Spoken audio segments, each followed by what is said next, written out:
I can't really start a class on human consciousness without really fully explaining what that is. So as human beings, we have travelled a long way as a species. We've come a long way away from our perhaps humble beginnings. I mean that psychologically, I mean that more spiritually as well.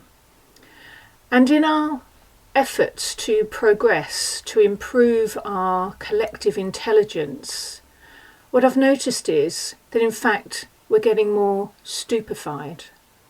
Now, this isn't a criticism aimed at one person. This is a general observation of us as a species. We don't now use our mind or our brain.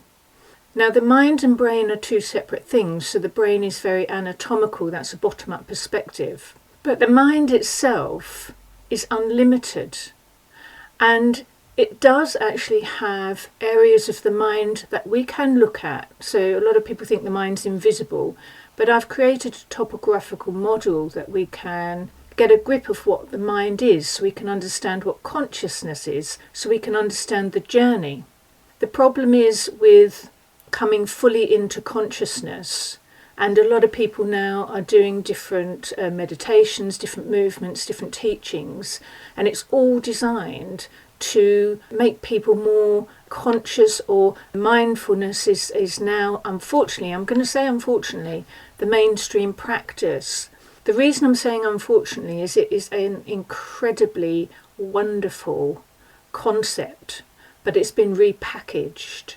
And now what people think is improving consciousness is awareness, and it's not. When we become mindful, we become present.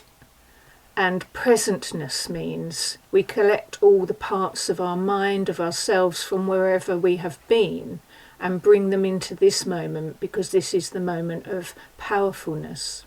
And so what a lot of people didn't realise, and I had my eye on it years ago, but it was difficult for me to say because I appreciate that so many people are excited to start practicing.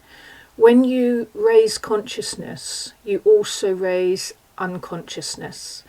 And in the unconscious of our mind is where we keep all the parts that we don't want to own, all the memories that are sometimes too painful, all the wounds.